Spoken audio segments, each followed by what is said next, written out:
If you can hear me, can you confirm?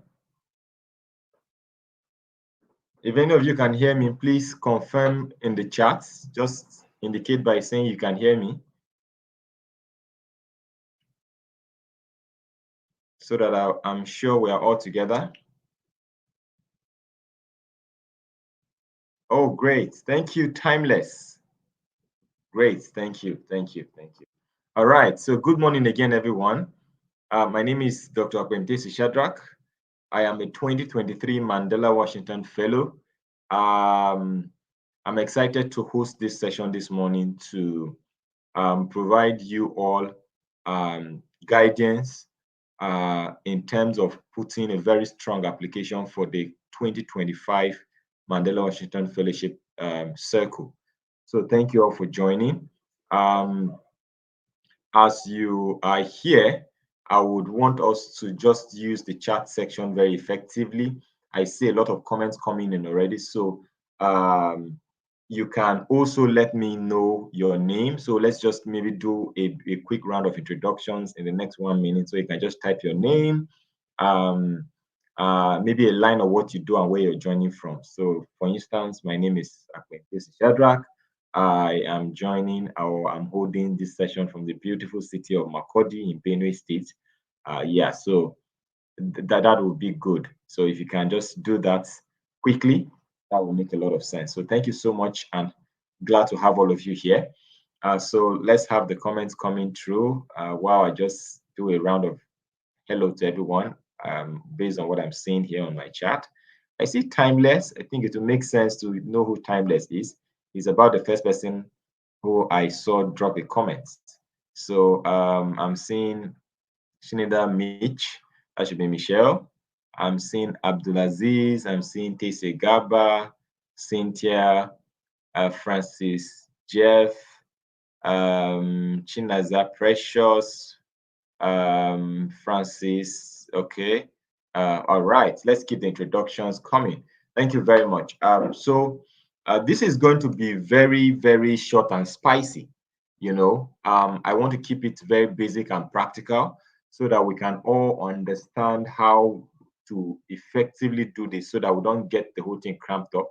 This session is put together for you. So at some point, I'll stop to take questions. So what you do is to use the chat section to drop in your questions there as they come, and I will be responding accordingly. So I had to choose this option because it's easier to moderate. So once I see your question in the chat, I'll be able to pick it up and respond accordingly. What I would request for you is to please do well to hit the subscribe button on my channel, and also invite someone else who you think would find this session very useful. So do I have a thumbs up that we're still hearing me so that I can proceed? Can I get a thumbs up or a comment in the section to know that we are all hearing me so that I can proceed?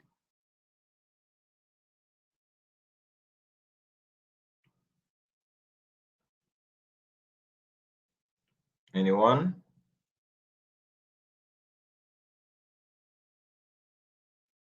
Can you all still hear me? All right. Thank you. Thank you very much. Thank you. Thank you. Thank you. Yes. All right. So let's get going. So we are going to be picking on the toolkit that simply speaks to the entire application process. So like I said, I deliberately did not put up any slides for this presentation. I'm simply going to be using the resources that have been put together by the fellowship organizers, talking about the US government. So when we go through, I will just speak to some very basic points, which I hope that are going to be important for us. So some things that I feel are not necessary, I would not bother. I will just go right to the important components so that we get what we need to know. So first, let's talk about eligibility. So the Mandela Washington Fellowship is open to young Africans across sub-Saharan Africa, which has about, I think, 49 African countries, and between the ages of 25 to 35. So this is very important. You need to be between the ages of 25 to 35. But if you have done exceptional work, and exceptional can be relative, I believe that we all do great things in our own way. So this is where you know how to better tell your story. So if you are exceptional, you can, and you fall between the ages of 21 to 24, your application will also be considered. The exciting thing is, during my own cohort, I had this lady from Eswatini, um, who was, I think she was 24 years old, and she was selected. So those stories are there of people who are not up to 25 but got selected into the fellowship. So if you're on this call and you're yet to hit 25, don't be discouraged as long as you're doing great work. You must not be a US citizen, so that is very important. And you would receive what we call a J1 visa. So you're not going to use this visa to work. The only thing this visa is doing for you is to take you to the US. You go through the fellowship experience, and then you come back. And then you must not be employed by the US government. Of course, you need to be able to read, write, and speak English. Now, proficiency is not also fluency. I can be proficient in English but not fluent. So understand that. You don't have to go and form American or British English to be selected. You just need to be original and proficient as per being able to read, write, and speak. More importantly, too, there is the level of inclusion that the US government has put to this is also remarkable and has to be commended, because we met sessions where some persons even had interpreters to be able to support some of the things that were said, so and then translators were also there. So there's that flexibility, but you need to be able to at least read, write, and speak. Then of course, if you are an alumni like myself, you cannot apply double, right? So what makes a strong application? You need to have a proven track record of leadership and accomplishment, either in public service, business, or civic engagement. So I'll speak more to the tracks, but these are basically the three tracks that are captured under the fellowship. And then I'll also tell you how you know which one you fall under. So you need to also demonstrate commitment to public and community service and volunteering. So if you're that person who you think, oh, I just need to be doing very well academically and that's all, no. There needs to be that track record of you doing great work at your level in your community. And then you need to also demonstrate your experience to have worked with different groups in different capacities. That is also a very, very, very important. So there's no discrimination. It doesn't matter your color, gender, sex orientation. There's high levels of inclusion for persons with disabilities, sexual orientation, all of that. So you don't have a problem. Diversity is something that is sitting very, very center at very, very well at the center of things as far as the fellowship goes. So I've said this, those with disabilities, there's a lot of support that is brought, from access to facilities to special considerations for you, whether you have challenges in hearing, walking, sight, and all of this. In fact, during my cohort again in Nigeria, we had some fellows. I remember I had a colleague who had seeing impairment, another hearing impairment. So a lot of these challenges were there, but all of them had a very, very, very wonderful fellowship experience. So what would the fellowship provide for you if you are a disabled person? Mobility, I've said that. You are given a wheelchair. I think most of them are motorized. Literally, you move with them yourself. If you have issues with vision, that is covered. Same with hearing. So what will not be provided is also listed. So it's when they give you this thing, that does not mean they are now the ones to be moving you around. For instance, if you are doing transportation during free time, no one is going to cover all of that. If you are also pregnant, you are also accommodated. At the time, I'm sure we also had a pregnant lady, and she also had a good time too. So what does the fellowship expose you to? You are able to participate in a 6 weeks academic and leadership program in a chosen US institute, right? Remember, I said the 3 tracks are in public administration, um, civic engagement, and business, right? So I, for instance, was under the business track. So I was at Purdue University in West Lafayette, Indiana, for 6 weeks. So it depends on which track you end up. There are, I think, over 28 institutes in the US that would pick you up, or you are aligned based on your focus, right? And you get to also meet with the US government, civic leaders, business leaders. I had the pleasure of meeting some senators in the US. I met the local council. I had the opportunity of getting a letter written to me from um, the, the governor of Indiana, Eric Holmes. You know, it was a wonderful, wonderful experience. I had the opportunity of meeting with a lot of local business leaders in Indiana. You know, toured the university, met with the university president. It was fun. So you get to connect all of these things. So, and then the volunteering experience also comes, sightseeing and all comes with a lot of exciting moments, right? So just a reminder that this application is going to be closing on the 10th of September. So if you look at that, you have plus or minus 16 days to send in your application, right? So let's quickly look. Let me see if there's any other important thing I want to say here before I switch to something else. All right. All right, so for here, that's it. That's the most important information I wanted to put out. Let me see if I have any question in the chat section before I would move on to something else. All right. So far, no question. Okay. Okay.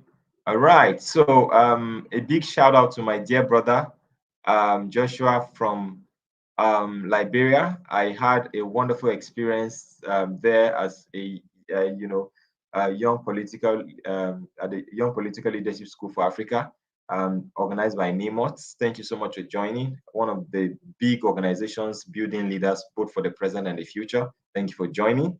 So I'm going to now go. If there's a question, please ask. I'm transitioning now to the meat of the gist now, which is to speak to us about the entire application process. So let's now move forward. Here too, don't worry. Don't think this is too much. I'll just go straight to the key things that we all need to know. So moving down, I am going to, okay. So just so you know, right, the Mandela Washington Fellowship, it's first and foremost a flagship program by the US government under the Young Leaders Initiative. So the popular name is YALI.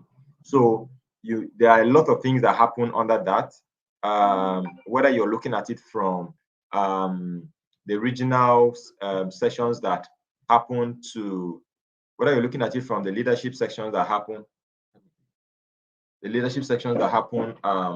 at regional levels in Africa, or some of their extended programs. So things happen online and offline, different things which you definitely want to take advantage of. But today, of course, our focus is about the Mandela Washington Fellowship. So for the fellowship, it brings together over 700 leaders across sub-Saharan Africa to the US. 700. Now, the fun fact, during my cohort, we had over I think close to 70,000 applications. Yeah. So in Nigeria alone, we had I think 11,000 or 12, thousand applications in Nigeria alone, right? So it's very competitive. So that is like a pool of, out of every 700 people, they pick one person. So you can see how competitive it can get. So these young people drawn across 49 countries across sub-Saharan Africa would go through the 6-week leadership institute, which I mentioned. And the tracks are leadership in business, civic engagement, and leadership in public management. These are the 3 tracks. So, and it's very intensive. It's highly regimented. You have a lot of, academic and community development exercises. You do a lot of community services. You do cultural events. I think one of the exciting things was to witness July 4th in the US. That's the Independence Day.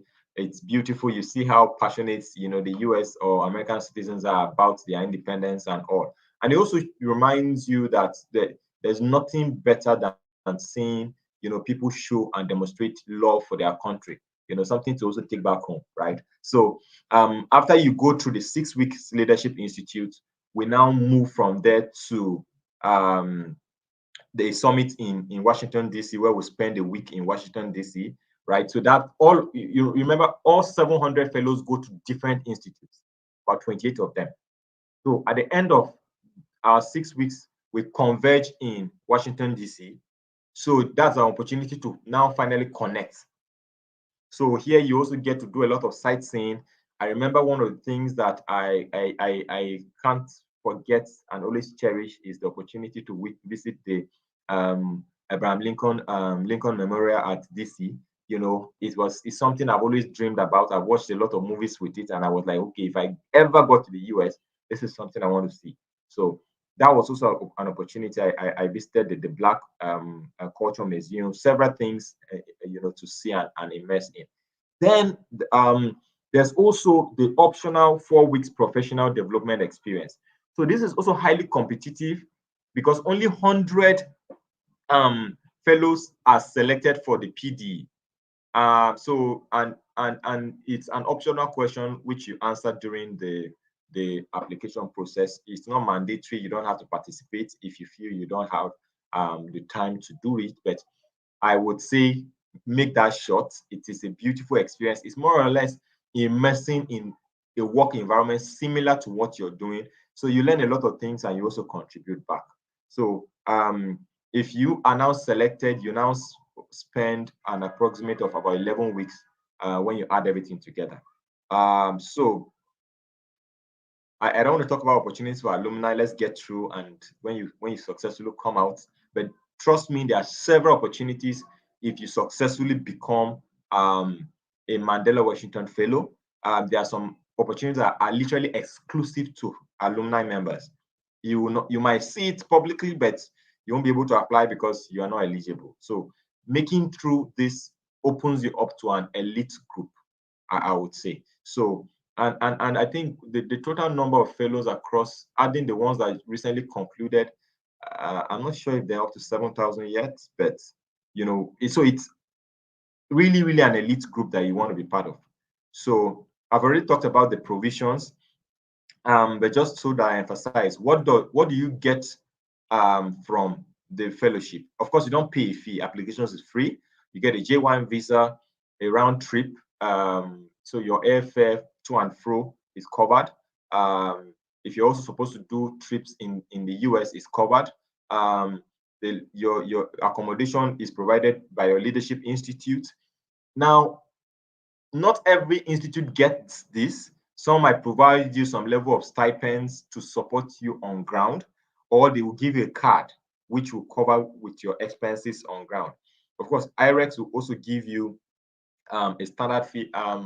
I think if nothing has changed, it's $800, I think. But again, this is just for information sake. Things would vary. This will change, but I'm just for information sake. Then you have a health plan. It's very limited, so it's not for high-end health issues. And then, of course, housing and meals. Of course, for those of us who are at Purdue University, the Boilermakers, we talk very loudly about the Wiley Hall. That's where we had all of the meals. It was really an exciting experience. And then the PD for those that are selected, right? So let's just go to I've said this, so I won't hammer on it again about the eligibility. But of course, if you joined after I've said that, there's room for questions, and when I get there, I will respond accordingly. So just so that you understand the timelines, applications are opened. They will close by September 10th. So you have give or take 14 days to send your application. Now, once you are selected, you semifinalists will be interviewed at embassies in their countries. I did my interview virtually. It was some experience, I would say. So if you're successful by early March, you get an acceptance email. Then you begin processing of your visas and then every other thing that comes with preparing you to travel by May of 2025. And then by June, mostly around 20th, 21st, 22nd, I remember I was in the US by June 22nd. Of course, why should I forget that? So that was when the fellowship begins. And I would say it's a journey that you never, ever, ever recover from. So for criteria, I've said this, but let me just emphasize. A proven track record of leadership accomplishment is very important, whether it's in business, entrepreneurship, or civic engagement, right? You need to also demonstrate your work to community service, volunteerism, and mentorship. Oh, you also need to show you'll be able to work with diverse groups, and then let that energy and authenticity come out in your applications. Then you need to demonstrate that interest in being part of this process, and you must be committed to returning to your home country after the end of the fellowship to contribute and give back. Now, let me say this. The rule is that after you return from the Mandela Washington Fellowship, you must remain in your home country for a minimum of 2 years to give back based on all that you have learned. Now, this does not mean you cannot travel back to the US, but anything that will mean you have to come and stay back for prolonged durations in the US is not allowed till you give back at least 2 years of your time back home after you have concluded your fellowship experience. So I would now go on to, let me see. So applications, of course, are online. You need to sign up to begin the application process. Please, if you have not started your process, do. And tell yourself that by the first week of September, you want to get it across and submit accordingly. That is very, very important. And you must answer all questions in English. It's also important because remember what I said, you need to be able to read, write, and speak English. Very, very important. So please do not plagiarize. Don't copy people's applications and apply. It will be flagged. Also, if you're using artificial intelligence tools, use them as an aid to improve your quality of writing, not to use them to generate responses. Because there are several tools that are now flagging this. So you might have a good story, but if you do not use technology wisely, it will count against you. So please and please, I just wanted to say that. So let me say this. The use of generative AI tools is strongly discouraged, as content generated using these tools is often vague and duplicative, and results in poor application scores. So please note that. Note that very, very clearly. So I would now move on to, I've spoken about eligibility. You need to be between the ages of 25 to 35. But if you have an excellent track record between the ages of 21 to 24, you're also encouraged to apply. So I would now update your resume very well. There are several resources available online for you to be able to optimize your profile, because it should be very practical. If you're talking about your professional experience, it should speak to the work you're doing and your achievement. So if you say you are the program lead for NAMOT or the Young Political Leadership School for Africa, it needs to speak to what you do there and the impact it is having. So if you've trained over 1,000 young African leaders in the last 1 year, you capture that. So your resume should speak to all of these captions very strongly. Then your education, you can list up to 5 educational institutions that you've attended. Worst case, start with your secondary school. But if you have higher degrees, you can just pick your first degree and your second degree, or even third, depending on how much education you have. Then if you have participated in professional trainings and certifications, you can also add all of that. It's highly encouraged. Then community and volunteer work is very important. Highlight them. If you have given back as a founder of an organization or as a volunteer, whatever capacity, speak clearly, describing the work you have done, the impact it has made. Very, very important. Then you speak to your awards, honors, fellowship, grants. This is the time to blow your trumpet. Don't be shy to say, well, if I say this, they might think I am bragging. No, you're not bragging. Speak very strongly to the work you do. Highlight the awards you have received. If you have won grants, highlight them. If you have won recognitions, highlight them. If you have won recognitions, highlight them. If you have won scholarships in the past, highlight them. As many you have, or you can list up to 10 of them. So please do not hold back anything. Then professional skills. It's important to highlight them. Can you speak multiple languages? Are you very proficient with Google Workspace? Can you use all the digital tools? Can you use them very well? Highlight them. It helps. Then if you have participated in conferences, publications, or notable presentations that you made, please list them. This is your opportunity to speak very loudly to your achievements. Then if you are part of any association, for instance, professionally or in your network, please highlight it. So for instance, part of the benefits you will get after you are done with the fellowship is to be given access to becoming a member of the International Leadership Association. That's the highest network of leaders across the world. Believe me, it's an opportunity to take advantage of. It's an opportunity to embrace. You want to highlight all of those things. So let's go to. So in terms of gender, I've said that everybody is accommodated. Yeah. So again, in speaking to your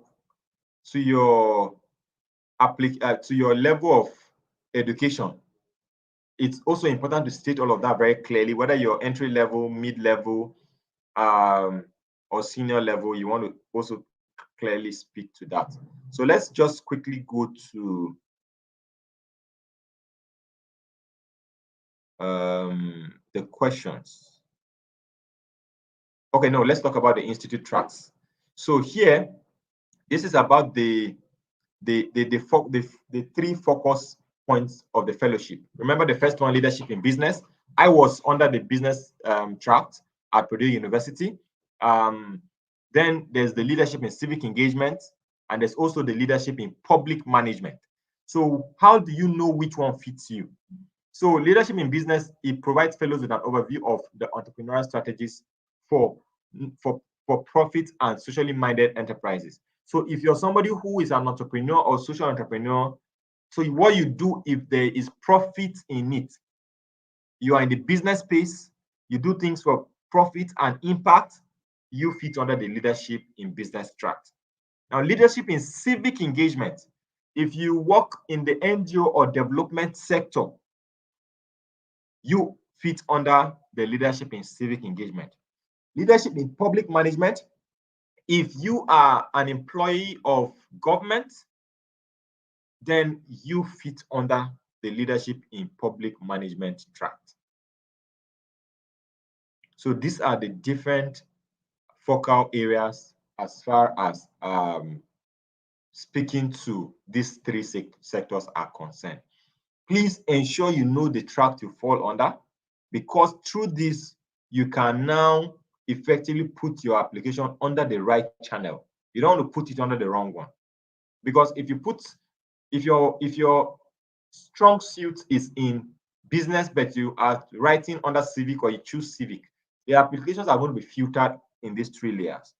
So you don't want it sent to the wrong place, because if someone under civic is reading something in business, the person might not have a full grasp of what you're saying or the scope of the work you're doing.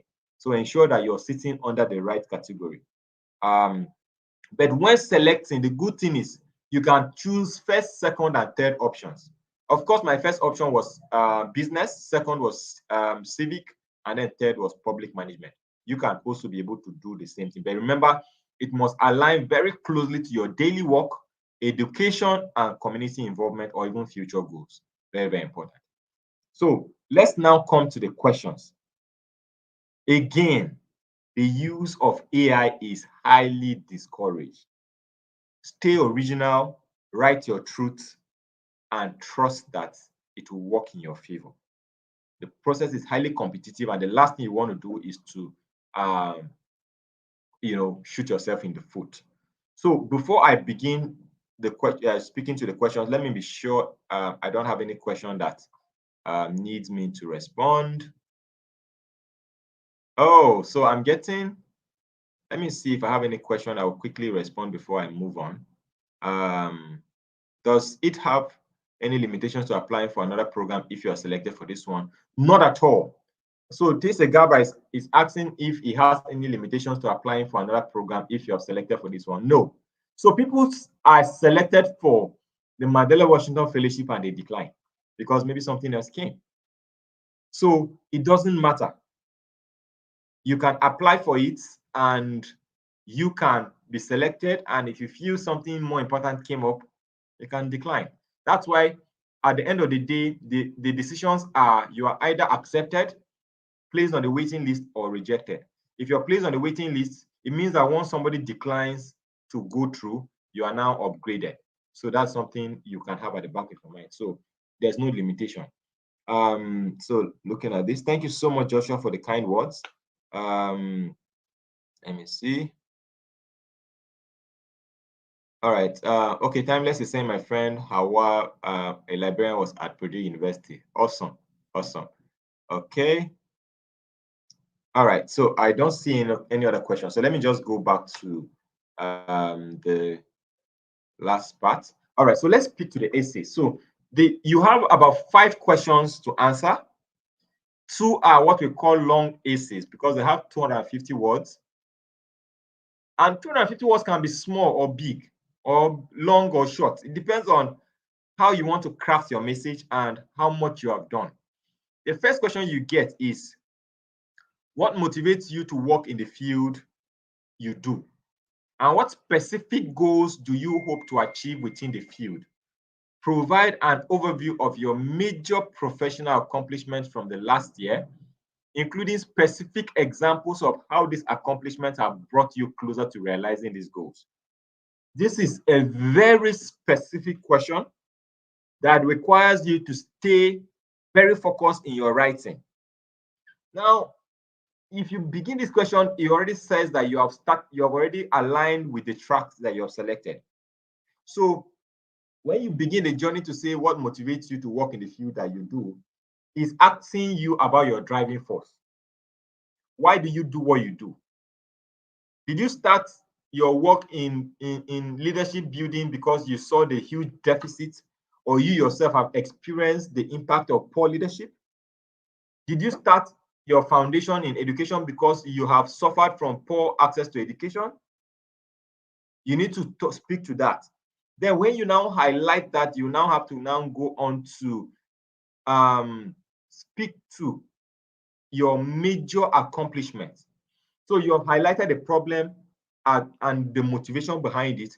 Then you go on to give practical examples in terms of your major accomplishment in the last year. So let's say you have now gone on to say that this challenge around poor quality education or lack of access to health or whatever it is that you feel is your motivation is why you started and why you're doing what you're doing. The next paragraph is you hitting on major professional accomplishments. So I will tell you to use what we call the STAR approach in responding to this. STAR approach stands for S. S stands for the situation. T stands for the task. A stands for the action you took. And R stands for the results that came out of it. So in providing an overview of a major professional accomplishment, speak to an action that you took, what came out of it, and the outcome. So if you are somebody who does a lot of human resource or human capacity building, don't say that I trained 10,000 people. Yes, then what happened? In addressing the gap around unemployment in my community, I organized a training. If you even did it in partnership with somebody, in partnership with, let's say, Mind the Gap, Nigeria, right? And out of the 10,000 young people that I was able to train, 5,000 of them, through my strategic networks with small business communities in my environment, have directly gained them employment. The problem of unemployment is what I highlighted. You went on to train 10,000 people. You leverage partnerships to get 5,000 of them get employment. This is a hypothetical example. Don't go and replicate it. And then 5,000 of them have gained employment. So you see that the chain is complete. So the reader who can now picture the scope and the impact of what you've done. But if you just say you trained 10,000 people, yes, then what happened, right? So you can now, if you still have other related examples, you can now go ahead and give. But my standard is, if you start your application question 1, pick 2 to 3 major achievements that you want to start talking about as far as it concerns your life and the track that you're selected. These 3 must keep appearing as you continue your journey to the last question. It's very, very important. So once you have responded to the first question, you go to the second one. So based on your understanding of your preferred institute track of study, what are the specific skills and knowledge you hope to gain from the fellowship that you would not be able to develop through other opportunities? How will those skills and that knowledge enhance your activities in your community and help you realize the goals you noted in the previous question? So you see, question 2 must connect to question 1. So this is a question about how can we help you? That's what this question is saying. What gaps currently exist that it seems as though going through this experience would help you close? Now, I see applications where some people now start saying that this thing is not done in my country, or there's nowhere else I can do this. No, there are several other places you can do this. But you remember, this is not about comparing to other people. So don't go and start saying this is not done in my country. No, focus your message on saying that. Highlight again, open the conversation by exposing the existing gap. By exposing the gap does not mean other people are not doing something there. You're just calling the attention to it. So when you expose that gap, you will now pick specific gaps that you, whether it's in terms of leadership, whether it's in terms of capacity building, whether it's in terms of access to digital innovations, whether it's in terms of access to quality education, expose that gap and expose it with data if possible. Right? So when you now expose it, you can now say that since this challenge is so enormous, not very many people, or there's not enough work being done to address these challenges that you've highlighted. Now, if you're going to say this fellowship is going to help you develop those opportunities, you must tell them how. So if what you're saying is something you have already identified organizations in the US that are doing, you now connect that message to say that seeing that the US is very big on this area through the work they do and the impact they have across the world, participating in the fellowship will do or give you this kind of access. It's important to say that. And one thing you must know is the Mandela Washington Fellowship is very, very, very, very heavy on networking. This is not an opportunity where you go and start saying, if I get grant funding in the US. No, don't mention anything money. Focus on the quality of networks and the organizational structure you will leverage in the time you are going to be in the US. So when you have highlighted those things, you can now talk about those skills and knowledge and how those skills and knowledge were enhanced. Because when you have highlighted it and you have talked about how the fellowship will help you, come back to now say, upon return to my country, or anyhow you want to frame it, but the message must be that when you now come back home to your country, this is how you are going to apply it. And please quantify the impact. If it's going to be to train volunteers, upon returning to my country, I will organize and train XYZ number of volunteers or people or blah, blah, blah in the next 1 year or 3 years. Highlight it very, very clearly. Remember, that closing question must connect back to the first one. Because you remember in the first one, you talked about your goals. So the second question must connect to seeing how effectively this fellowship experience will help you actualize those goals. So the next are the short essay questions. So there are about 3 of them. So the first one is Nelson Mandela said, "It's in your hands to make a better world for all who live in it. What are the greatest needs in your community, and how has your public and community service addressed these needs? Please include details explaining how your specific actions contributed to improvements within your community." Remember what I told you about the STAR approach: situation, task, action, result. This is a very practical question, no long story. Pick and go straight to what you're saying. So this is where you now say, what was the situation? And let me give you a practical example. This is something I did when I was serving in Gombe State. You know, at the time, we wanted to create more awareness about the SDGs. So because we had found out through our survey at the time that a lot of people in Gombe did not know about the SDGs. This was 2018. So I came together in partnership with Gombe Hikers Group, and we organized a program called Ride for the SDGs.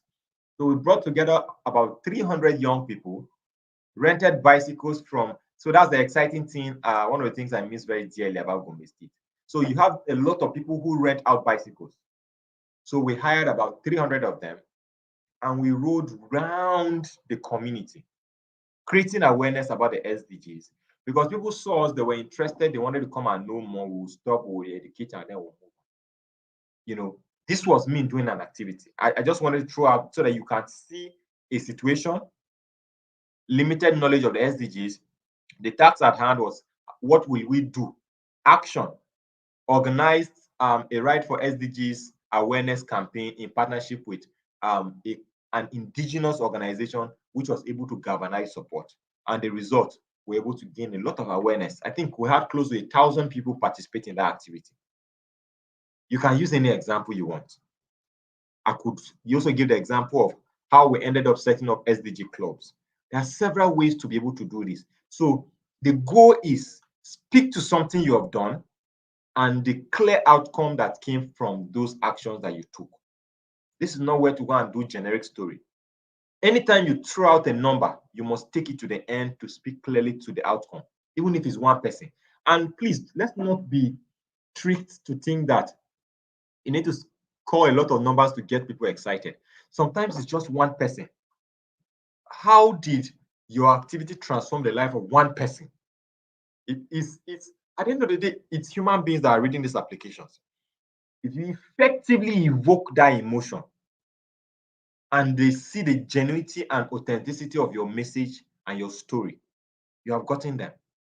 So it's not about saying you have done 1 million people. If it's even 50 people that you engage, talk about it.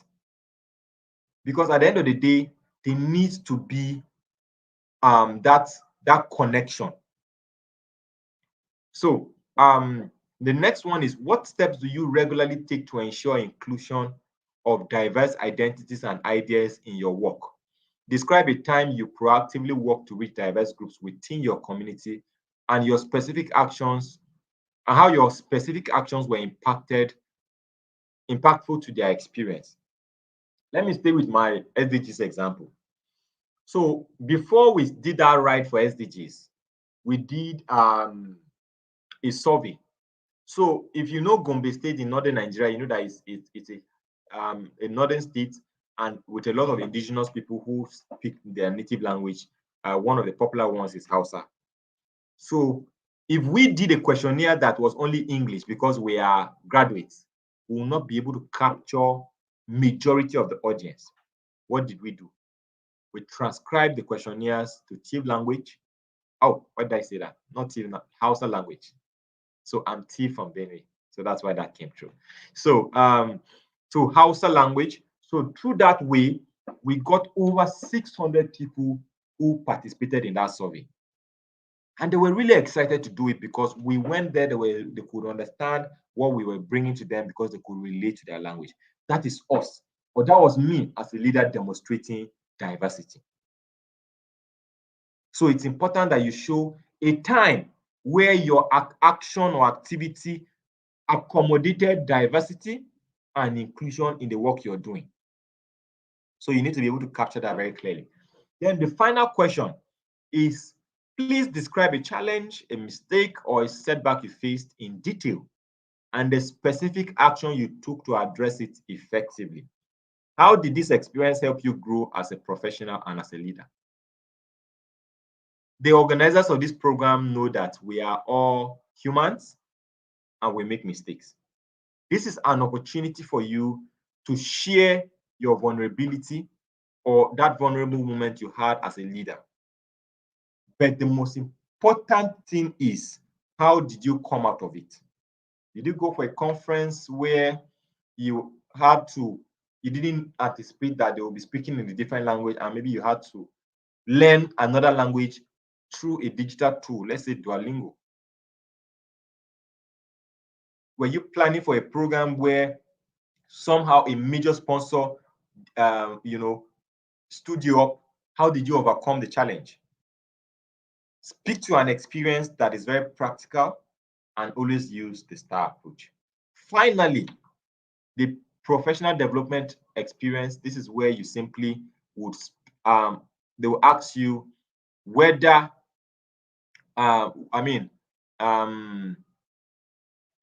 why you should be selected. So it simply provide a brief description of your current work, both professionally and in your community, and your long-term goals and aspirations. So if you're selected for PDE, this will be used. So this is you writing a bio. You're just writing a bio. So the PDE question is simply asking you why you should be selected. This is also a practical question. You need to speak to the work you're doing and highlight organizations that you feel align with this and how the impact of going through this would escalate the work you do in your organization. It's very competitive, and if you capture your message very correctly, it gives you an edge. So at the end of the day, you would now review your applications and hit submit. So one golden rule I'll give to all of us is, after you're done writing, do well to share with people to give you feedback. That helps a lot. It will help you. So I will now pause to take questions. So this is it. If there are questions, please, let's do well to ask. Do we have questions?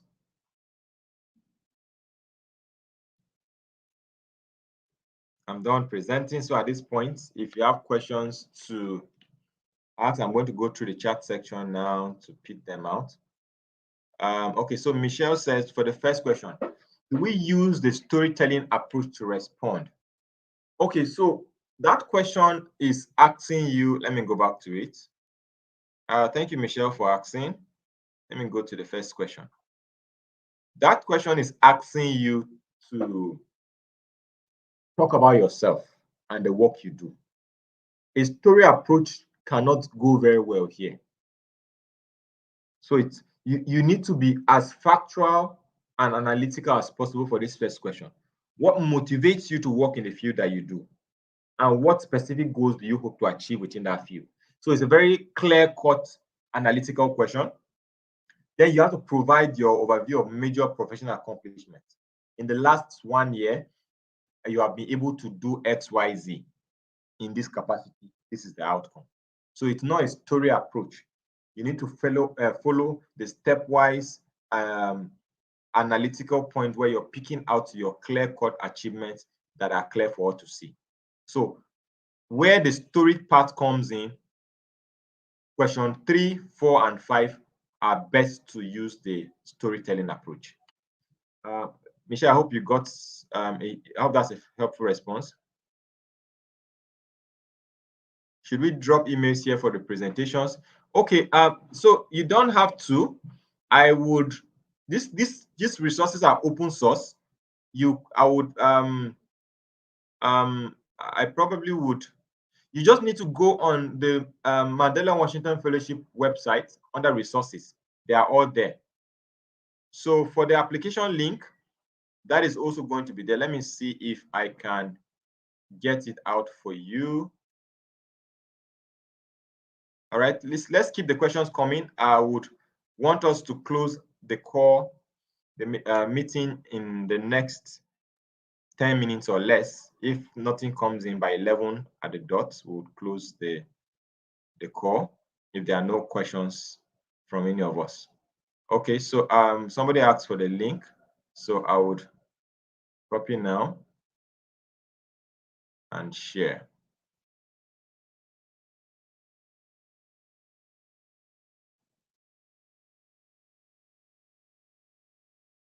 All right. So I've shared the link in the chat section. I hope that we pick that. So is there any question from anyone? Are we still together? Let me know if it has been a worthwhile session for you. You can indicate in the chat section. If you have a question, please do well to ask.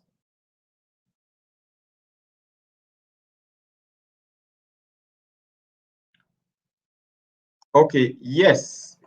O level, I'm talking about your secondary school. It's just under your, when you're writing your CD, under your educational qualifications, you can start with your secondary school certificate. I mean, a secondary school, certificate. That's SSC, then BSc. So I'm just saying that if you have higher degrees, you can ignore that. You can just start straight from your BSc to MSc to PhD, depending on whatever applies in your case. Does that make sense? All right. Any other question? All right. We have 5 more minutes to the end of the call. So if there are any questions, let's ask. If there are none, the good thing is this is a recorded session.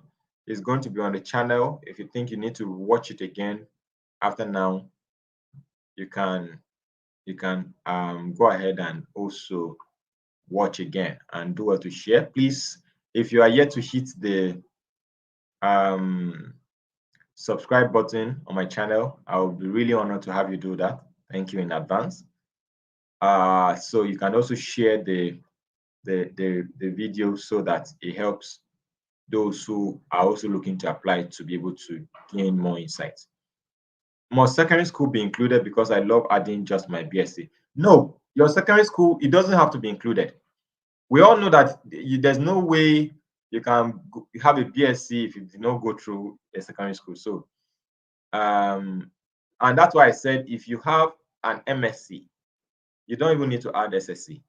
You can just start with your BSc and then your MSc. But there's no harm also in putting your SSC if you want. All right. Okay. I don't see any other hand up. I don't see any other comment.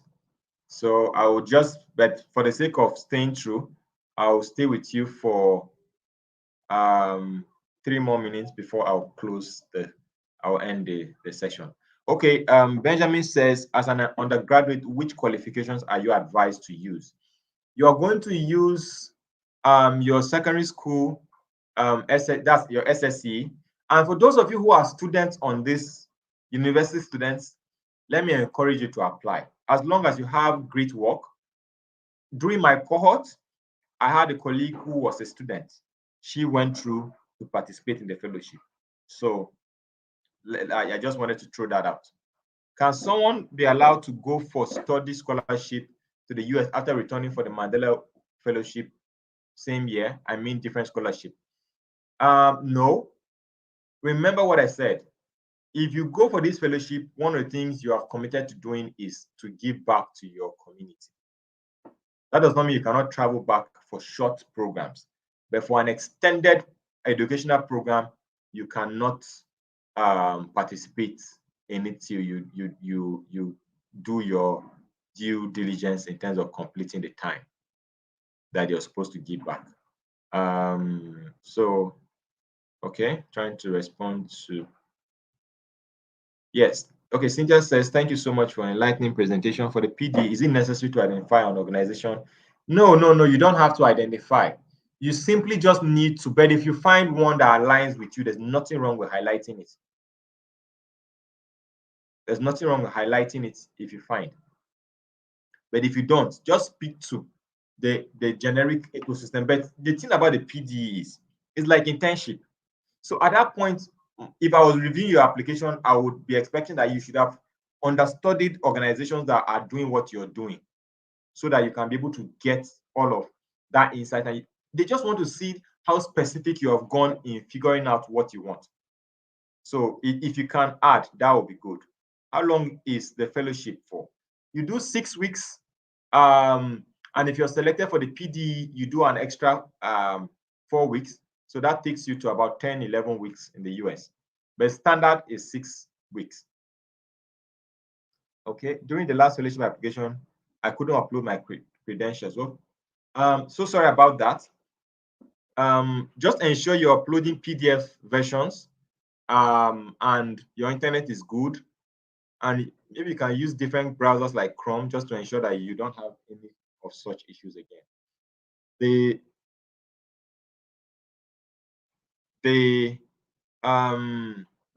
Okay, the 28 universities that would be involved during the program, are they listed out on the website?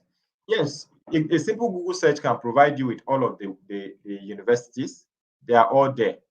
And you can find that also on the Mandela Washington Fellowship site, where you will find all of the 28 universities that host all of the fellows year in, year out.